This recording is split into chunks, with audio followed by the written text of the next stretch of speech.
Oke, Bismillahirrahmanirrahim. Assalamualaikum warahmatullahi wabarakatuh. We are from Group 4. We are going to present about presupposition and entailment. And the member of the group is next slide.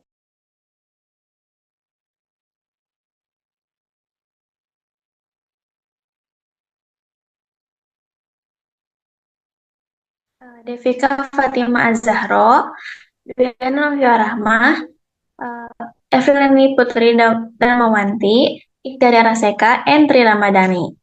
Without further ado, let's start from the first point. Will be delivered by Efriliani Putri. The time is yours.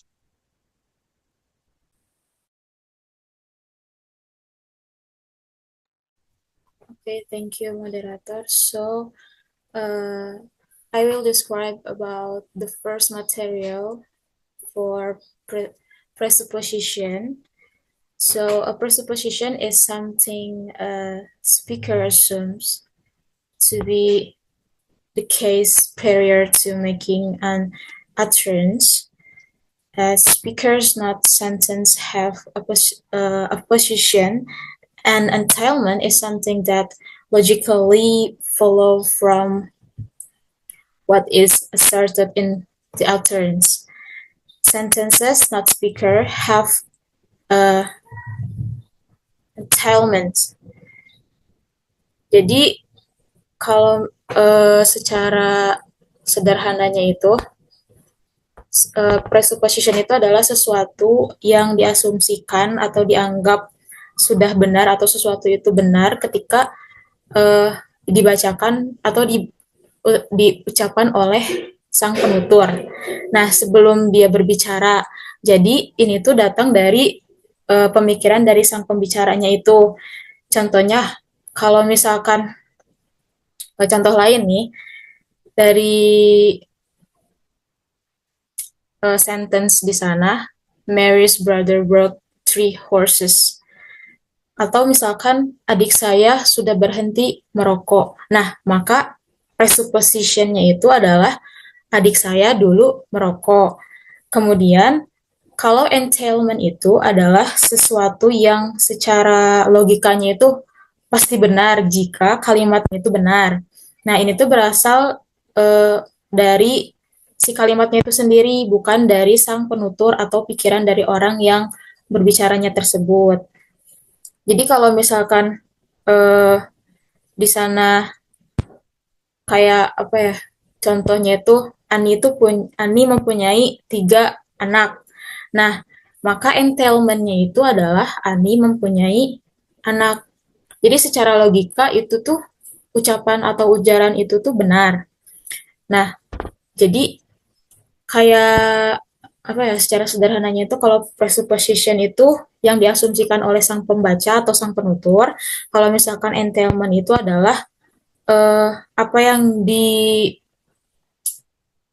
itu atau otomatis benar karena isi dari kalimatnya itu. Kemudian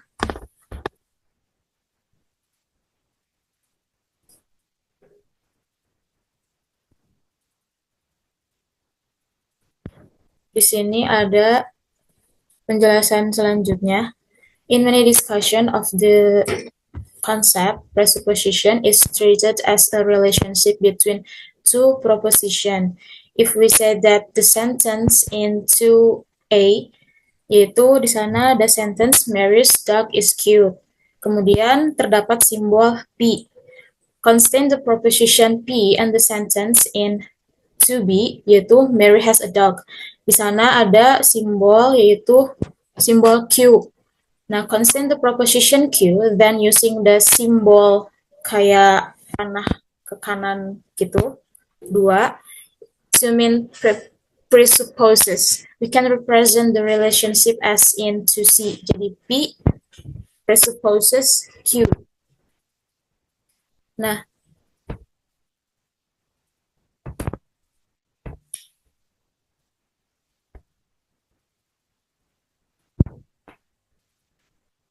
ini tuh kayak konsep dari presupposition atau dalam bahasa Indonesia itu praanggapan itu biasanya dijelaskan sebagai hubungan antara dua pernyataan, between two proposition.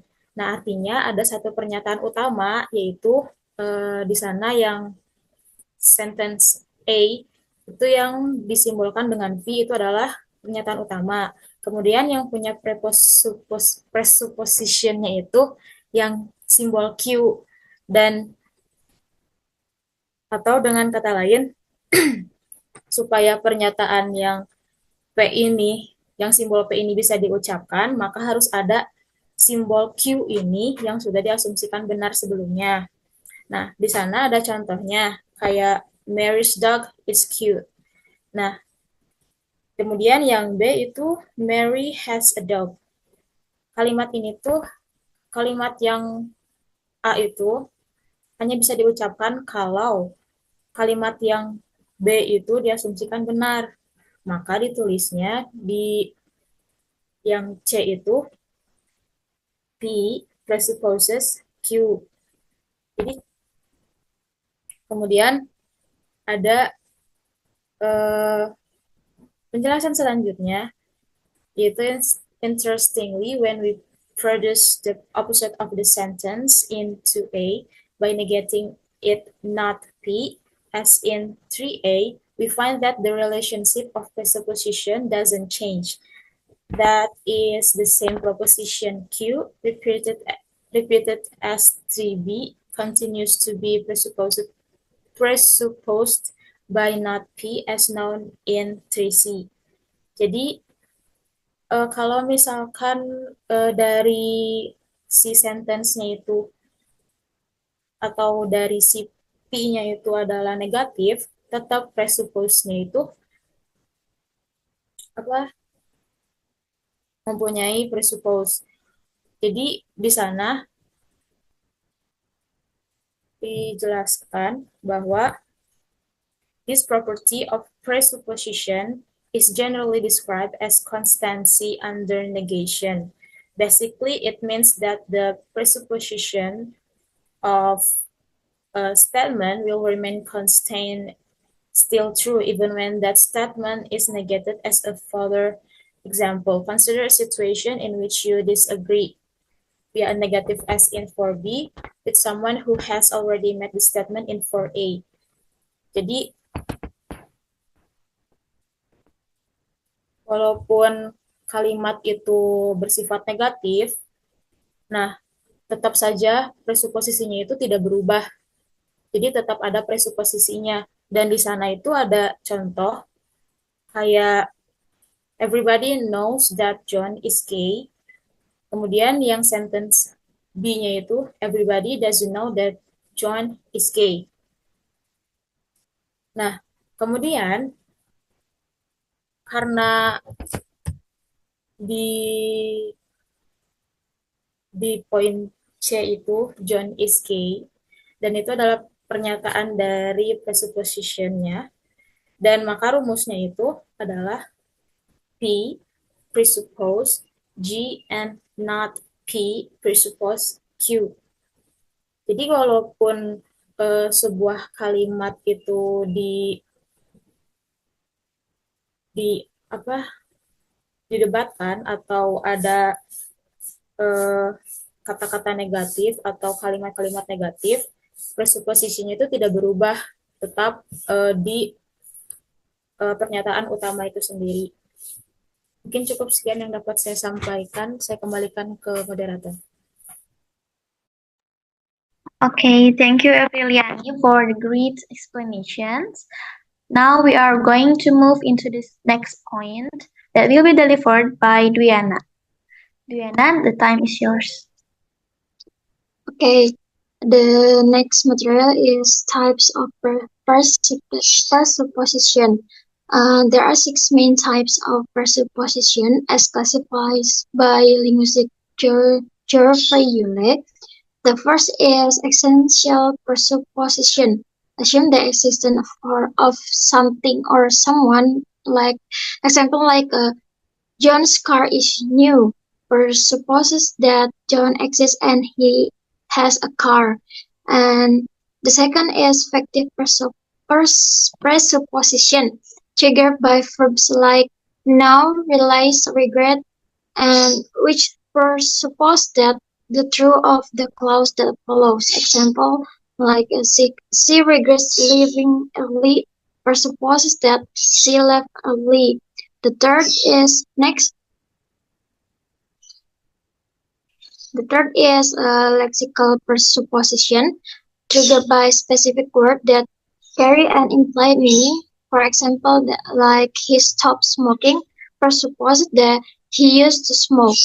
The fourth is structural presupposition based on sentence structure. Certain construction assume something is true. For example, like when did he arrive? Presupposes that he arrived. The next five is non-factive presupposition. Assumes something is not necessarily true, triggered by verbs like wish, dream, and imagine. For example, like she dreaming she was flying does not presuppose she was flying in reality. And the last is counterfactual presupposition. Assume that the opposite of what is stated is true, often found in conditional sentence. For example, if I had studied harder, I will have passed. Presupposes that I didn't study hard and didn't pass. Thank you. That's all from my material. I will give it back to my moderator. Okay, thank you, Dena Rahma. The next material is projection problem that will be delivered by Tri Ramadhani. Tri, the time is yours. Okay, thank you, Yai. The next is projection problems. Projection problem is a problem that occurs when the presupposition or assumption of a sentence do not carry over or do not apply when the sentence is combined with another more complex sentence. Jadi projection problem itu apa sih? Projection problem itu kayak masalah yang terjadi ketika presuposisi yang sebuah asumsi itu dari sebuah kalimat itu tidak ikut terbawa atau tidak berlaku saat kalimat tersebut digabungkan dengan kalimat lain yang lebih kompleks gitu. Kenapa disebut problem? Karena secara umum kan kalau kita mengira bahwa kalimat yang punya asumsi itu kalau kita gabungin dengan kalimat lain, asumsi itu bakalan tetap ada. Tapi ternyata nggak selalu begitu. Jadi kadang presuposisinya itu hilang atau dibatalkan. Nah, inilah yang disebut projection problem. Terus kemudian example, nobody realized that Kelly was ill. Itu kan kalimat P. Terus kalau kita tambahin Kelly was ill itu kan kalimat Q. Maka jika P maka Q gitu kan. Jadi jika seseorang mengatakan P, maka dia juga bakalan mengasumsikan Q itu benar gitu. Lebih sederhananya itu kalau seseorang ngomong P, artinya dia secara otomatis mempercayai Q. Cuman kalau ditambah kalimat baru lagi nih kayak yang di bawahnya itu I imagine that Kelly was ill, itu kan kalimat R. Kalau ditambahin kalimat R, terus yang kalimat kita kita negasikan jadi Kelly was not ill. Terus kalau kalimat yang P sama R itu digabungkan, jadi kan I imagine that Kelly was ill and nobody realized that she was ill. Jadi kayak aku membayangkan nih Kelly sakit tapi gak ada yang menyadarinya. Jadi kalau kalimat ini digabungkan kayak itu kan kayak imajinasi sama pernyataan gitu. Nah, karena ini digabungkan, jadi terus si Kelly-nya itu yang kalimat Q-nya itu udah nggak bisa dianggap bener lagi tuh. Nah, disinilah preposisinya itu nggak berhasil terbawa di kalimat kompleks gitu. Terima kasih. Okay, thank you. Now I'm going to continue the explanation from Tri Ramadhani about projection problem.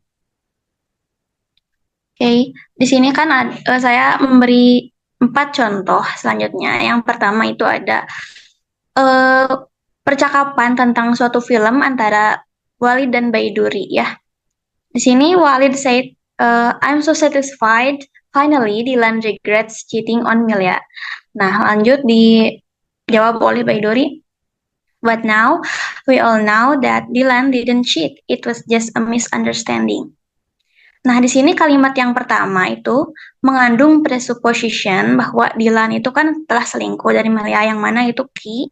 Nah, sedangkan dalam kalimat kedua itu mengungkapkan entailment, yang mana menyatakan bahwa Dylan itu tidak selingkuh dengan Milya, yang mana itu adalah not key, not Q.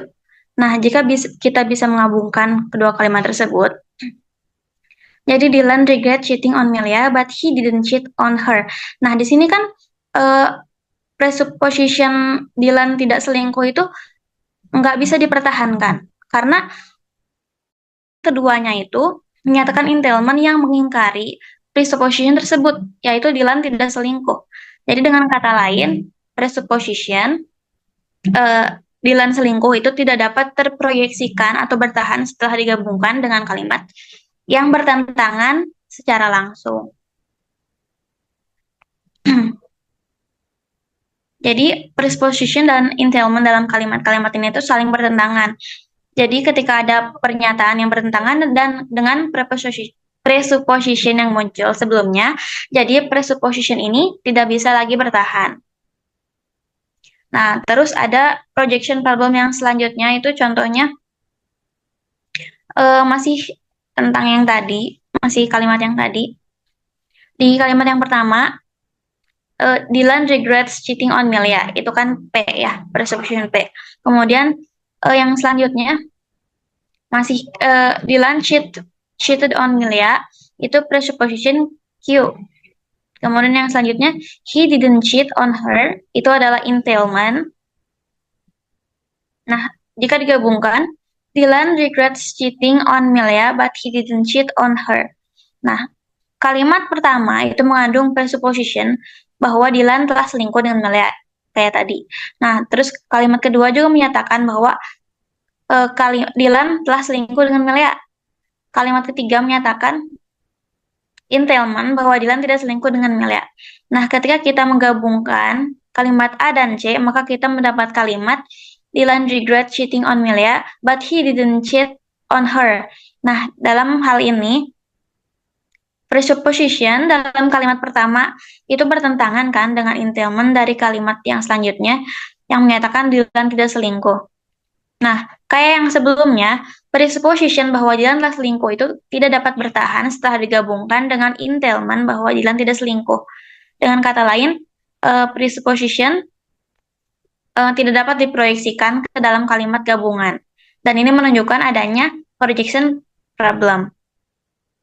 Kemudian contoh selanjutnya, itu dalam kalimat The King of Java visited here yesterday. Terus, there's no King of Java. Nah, di dalam kalimat pertama itu kan mengandung presupposition bahwa ada seorang Jawa, raja di Jawa, raja Jawa. Presuppositionnya Q. Nah, ini itu adalah asumsi yang secara eksplisit ya, yang secara tidak eksplisit disebutkan, tetapi dianggap benar ketika orang bilang kan the King of Java visited here yesterday, yang mana itu asumsinya ada the King of Java kan. Sedangkan di kalimat kedua itu ada entailment, yang mana tidak ada raja di Jawa. Nah, ini menyeratkan bahwa klaim tentang adanya raja Jawa itu bertentangan dengan kenyataan yang ada. Nah, kalau kita menggabungkan kedua kalimat tersebut, kita bisa dapat kalimat The King of Java visited here yesterday, but there's no King of Java. Nah, pada titik ini, presupposition bahwa ada raja di Jawa, ada The King of Java itu bertentangan langsung dengan entailment bahwa tidak ada raja di Jawa gitu. Nah, di sini juga presupposition itu nggak bakal bisa dipakai atau nggak akan bisa bertahan setelah digabungkan dengan entailment yang bertentangan. Kemudian yang selanjutnya, Do you know where Maria is?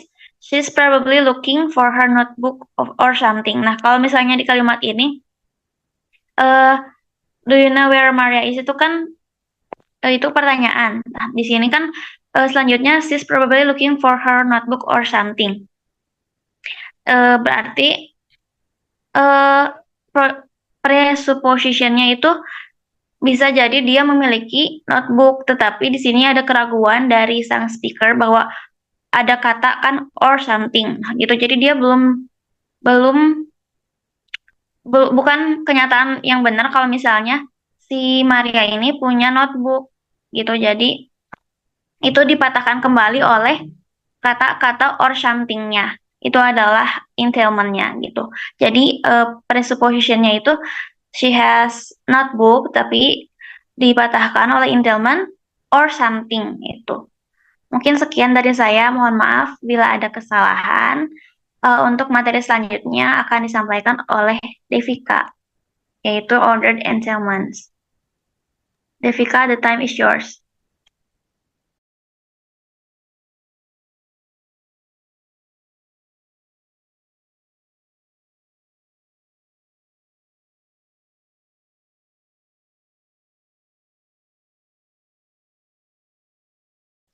Tapi sebelum itu, mari kita bahas mengenai apa itu entailment terlebih dahulu. Entailment itu berarti hubungan logis. Seperti tadi yang sudah dikatakan oleh April, jika satu kalimat benar, maka beberapa kalimat lain juga harus benar. Contohnya, jika saya mengatakan Rover kills 3 squirrels, then we can also say something kills 3 squirrels, or Rover did something to 3 squirrels, or just something happened. Nah, semua kalimat ini benar karena kalimat pertama yang bikin kalimat itu benar gitu. Tapi dalam percakapan nyata, kita tidak selalu memperlakukan semua makna ini dengan cara yang sama. Dan disinilah disebut dengan ordered entailment. Boleh next slide?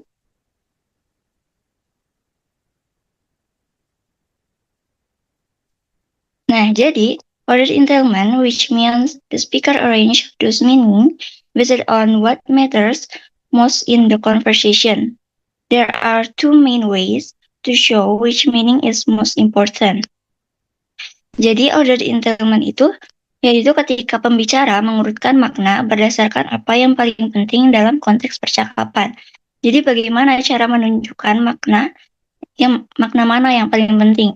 Nah, di sini ada dua cara utama yang bisa digunakan, yaitu yang pertama ada stress.